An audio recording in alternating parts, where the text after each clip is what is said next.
Merhaba hocam. Merhaba. Nasılsınız? İyiyim, sen nasılsın? Ben de iyiyim, teşekkür ediyorum.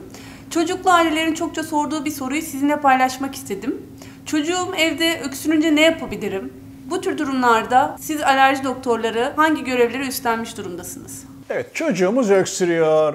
Evdeyiz. Nelere dikkat edelim? Bir kere çocuğumuz ilk defa mı öksürüyor? Okula gidiyor mu? Ateşi var mı? Bunları bir değerlendirmek lazım. Eğer çocuğumuz okula gitmiş, ilk defa öksürüyorsa, biraz burnu akıyorsa, hafif ateşi varsa ne yapmamız gerekiyor? Bir kere burada yaş önemli. Özellikle 6 aydan küçüklerin, öksüren çocukların muhakkak bir doktora görünmesinde fayda var. Ama 6 aydan büyük, hafif ateşi var, burnu akıyor. Ne yapmamız lazım? Bir ateş düşürücü şurup verebiliriz. Bir kere 6 aydan küçük çocuklarda hemen öksürük şurubu vermeyin. 6 aydan küçüklerde zararlı olur. Ne yapabilirsiniz? Burnu mu tıkanıyor? Serum fizyolojik burunlarına damlatalım. Bunu yapabiliriz çünkü burnu tıkalı olmasın. Sık sık emzirmeye, eğer emziriyorsanız emzirmeye devam edin. Güzel beslemeye çalışın. Bunu bu şekilde tedavi edelim. Eğer 6 aydan büyükse ne yapalım? Ateşi varsa bir ateş düşürücü verebiliriz. Eğer çocuğumuzda burun akıntısı çok fazlaysa, geniz akıntısı oluyorsa bunu rahatlatıcı belki soğuk algınlığı ilacından çocuğumuza çok az miktarda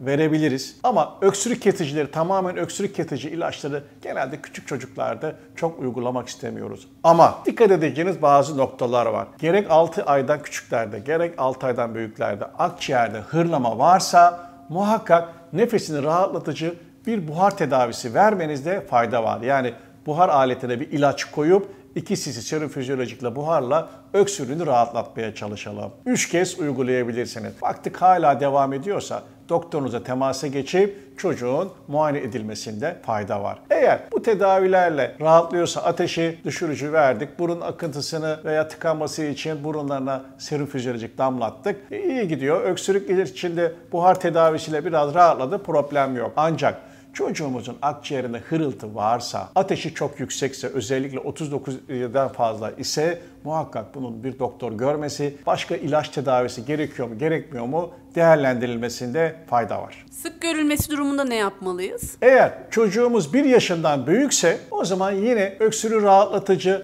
buhar tedavisi verilebilir ve öksürükler eğer nezlesi, ateşi varsa, geniz akıntısı varsa bunları rahatlatmak için soğuk algınlığı ilacı verilebilir. 1 yaşından büyüklerde özellikle balla zencefili karıştırıp verebilirsiniz. Ne yapacaksınız? Eğer 1 yaşından büyükse çocuğumuza ne yaparsınız? Bir çay içine çay kaşığı zencefil, bir tatlı kaşığı bal karıştırıp çocuğumuza bundan içirebiliriz. Veya sütün içinde karıştırarak bunu verebiliriz. Bu şekilde faydalı olabilir. Çünkü balın antibakteriyel, antiinflamatuar etkisi var. Zencefilin de bronşları genişletici faydası var. Bunları kullanabilirsiniz. Ve ateşi varsa da ateş düşürücü bir ilaç verebilirsiniz. Ama baktık ki akciğerde hırlama var, öksürük çok fazla, ciddi derecede, o zaman bir doktora görünmenizde fayda var. Özellikle sık sık öksürük oluyorsa, akciğerlerde hırlama oluyorsa, gece uykudan kaldıran öksürük varsa, sabah öksürükler oluyorsa bu kişilerin muhakkak ne yapılması gerekiyor? Görülmesi gerekiyor. Neden? Astım hastalığının olup olmadığının değerlendirilmesi gerekiyor.